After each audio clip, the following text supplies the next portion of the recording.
我与家族商议，通天阁向来不插手，是不会太久的，啊，他就与我们无关了。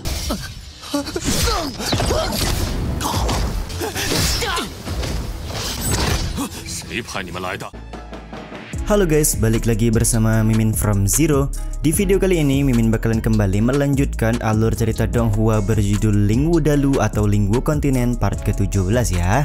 Seperti biasa sebelum masuk ke rekap ceritanya, buat kalian yang menonton video ini tapi belum subscribe, tolong di subscribe dulu ya guys. Dan jangan lupa nyalain lonceng biar nggak ketinggalan update terbaru dari channel From Zero. Playlist untuk Donghua ini juga udah tersedia bagi kalian-kalian yang baru aja bergabung dan belum nonton episode sebelumnya ya. Ya udah deh, nggak usah berlama-lama lagi, langsung saja kita ke rekap ceritanya guys.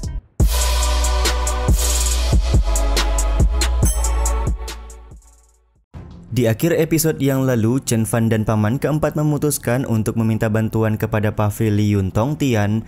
Semua itu tidak terlepas karena keluarga Wen dan keluarga Gu sudah bekerja sama untuk menantang keluarga Chen. Episode kali ini pun diawali dengan Chen Fan dan Chen Tian yang sudah sampai di Paviliun Tongtian. Mereka berdua langsung disambut oleh seorang pelayan ketua Paviliun Tongtian bernama Ying Lao.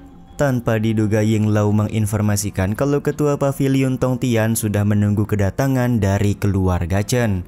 Sontak hal ini pun membuat Chen Tian kaget karena bagaimana bisa Paviliun Tongtian sudah mengetahui kalau keluarga Chen sedang membutuhkan bantuan mereka. Chen Fan juga merasakan hal yang sama dan dia pun hanya menggeleng-gelengkan kepalanya saja mengenai persoalan ini. Beberapa saat kemudian, ketua Paviliun Tongtian turun menghampiri Chen Fan dan juga Chen Tian, di mana ternyata ketua Paviliun Tongtian merupakan seorang wanita cantik bernama Nona Meng Jia. Meng Jia meminta maaf karena dia tidak bisa melakukan penyambutan atas kedatangan keluarga Chen pada hari ini. Chen Fan pun langsung memperkenalkan Chen Tian kepada Nona Meng Jia dan memberitahukan kalau Nona Meng Jia merupakan ketua dari Paviliun Tongtian pada saat ini. Terlihat di sini Chen Fan seperti sudah mengenal Nona Meng Jia dan mereka pernah bertemu sebelumnya. Meng Jia sendiri sudah mengetahui kalau Chen Tian menjuarai kompetisi antar keluarga di kota kerajaan. Dia juga tidak menyangka kalau Chen Tian ternyata mempunyai wajah yang begitu tampan. Chen Tian pun berkata kalau Nona Meng Jia terlalu memuji. Bang MC juga melemparkan pujian di mana dia cukup kagum kepada Nona Meng Jia yang masih begitu muda tapi sudah menjadi ketua di Paviliun Tongtian. Nona Meng Jia pun langsung tersenyum sembari berkata kalau Paviliun Tongtian merupakan warisan keluarga, jadi semua ini bukanlah apa-apa. Dia juga bertanya ada tujuan apa sebenarnya keluarga Chen datang ke Paviliun Tongtian pada hari ini. Chen Fan pun langsung menjelaskan permasalahan yang sedang dialami oleh keluarga Chen. Saat ini keluarga Gu dan juga keluarga Wen sudah bekerja sama untuk melawan keluarga Chen.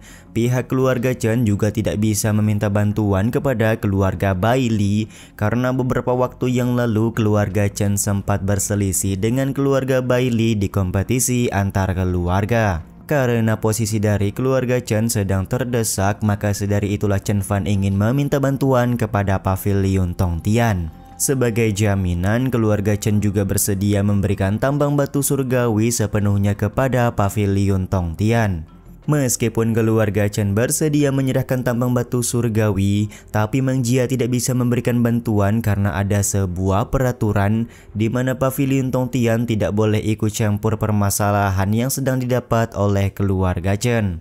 Chen Tian kemudian menyambung pembicaraan dengan berkata kalau tambang batu surgawi merupakan harta yang paling berharga dan menjadi incaran dari keluarga-keluarga lain.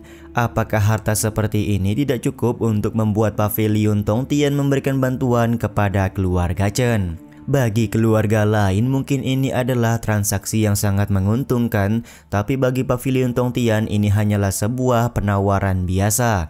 Sontak hal ini pun membuat Chen Tian sedikit kesal, tapi di satu sisi Chen Fan meminta anaknya untuk tidak bertindak aneh-aneh di hadapan Nona Meng Jia dan langsung berpamitan pergi. 我与家族商议，通天阁向来不插手。是。Ketika Chen Fan dan Chen Tian hendak keluar, tiba-tiba saja Meng Jia meminta mereka berdua untuk berhenti. Meng Jia menjelaskan pavilion Tong Tian memang tidak bisa ikut campur dalam masalah keluarga Chen, tapi jika atas nama pribadi atau nama dari Nona Meng Jia sendiri, maka bantuan kepada keluarga Chen bisa diberikan. Dengan kata lain, tambang batu surgawi bisa dijadikan transaksi atas nama pribadi dari Nona Meng Jia. Ternyata Nona Meng Jia juga menginginkan satu syarat lain jika keluarga Chen ingin mendapatkan sebuah bantuan.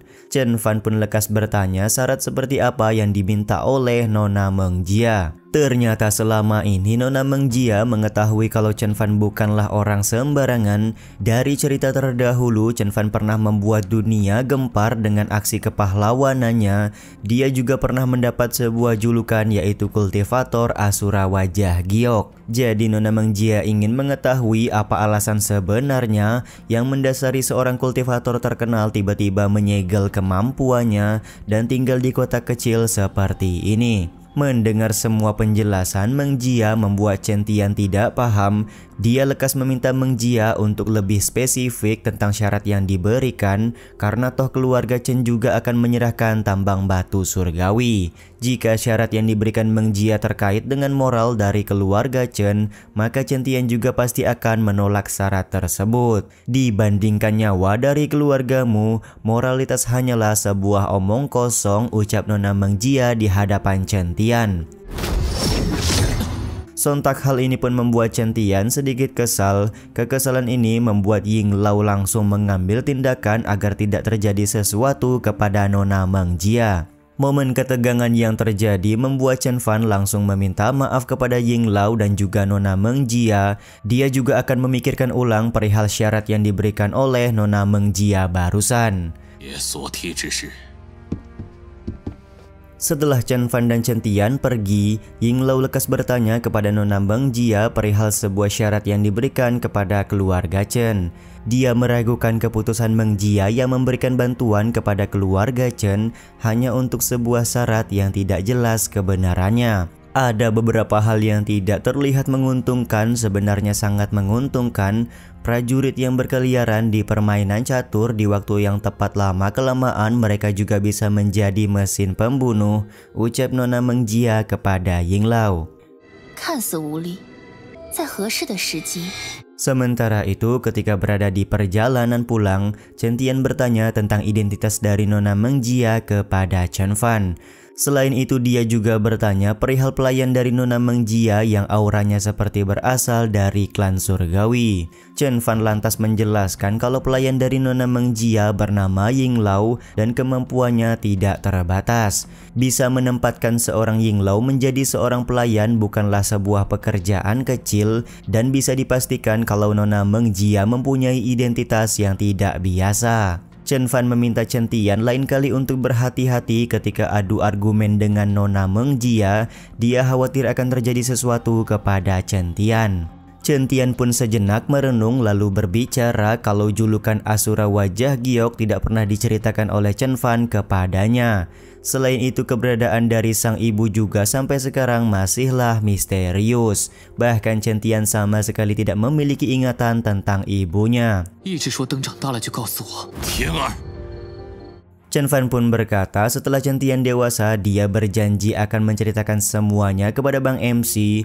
Tapi ya begitulah, Chen Tian tampak kecewa karena sekarang dia sudah dewasa, tapi Chen Fan sama sekali belum memberikan informasi apapun perihal keberadaan dari sang ibu. Aku tahu kau punya banyak sekali pertanyaan, tapi dengan kemampuanmu sekarang, jika aku menceritakan semuanya, kau juga tidak bisa merubah apapun, ucap Chen Fan yang meyakinkan Chen Tian untuk lebih bersabar. Di waktu yang tepat nanti, Chen Fan akan menceritakan semua kebenaran yang sudah terjadi. Untuk sekarang dia akan membawa Chen Tian melihat langsung tambang batu surgawi yang dimiliki oleh keluarga Chen mereka.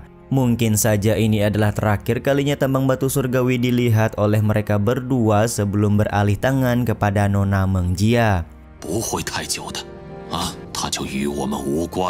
Beberapa saat kemudian, Chen Tian dan Chen Fan sudah sampai di depan tambang batu surgawi. Mereka berdua dikagetkan karena penjaga tambang sudah tewas karena mendapatkan serangan dari seseorang. Momen ini pun langsung membuat Chen Fan sangat marah dan masuk ke dalam tambang batu surgawi untuk mengetahui siapakah orang yang berani melakukan hal ini di wilayah keluarga Chen. Ternyata orang yang masuk ke dalam tambang batu surgawi adalah salah satu penatua dari keluarga Wen.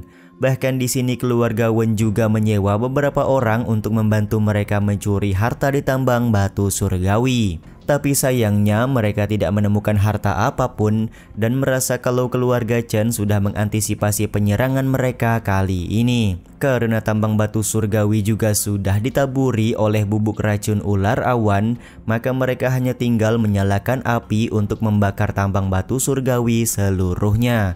Tapi belum sempat melakukan hal tersebut, Chen Tian dan Chen Fan dengan sigap menghadang serta membunuh para penyusup yang masuk ke wilayah keluarga Chen.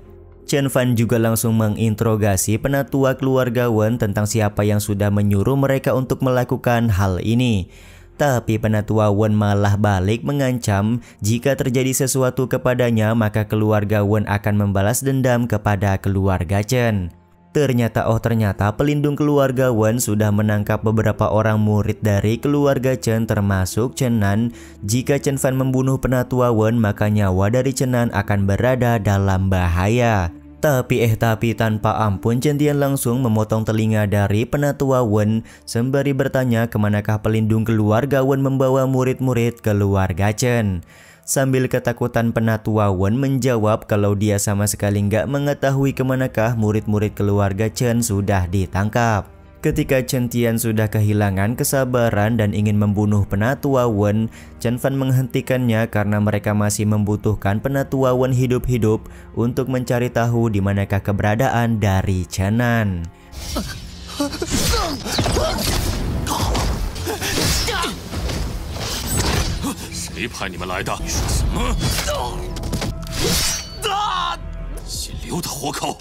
Scene ini juga sekaligus menutup episode kali ini ya guys. Ya udah deh, sampai di sini dulu aja video kali ini. Mohon maaf jika masih banyak kekurangan dan kesalahan dalam penyampaian kata-kata ya. Terima kasih untuk kalian yang udah pada nonton dan jangan lupa subscribe serta nyalain loncengnya ya guys. Mimin selaku penulis narasi, tukang voice over dan tukang edit video pamit undur diri. Salam hangat, see you in the next video. Bye bye guys, see you next week.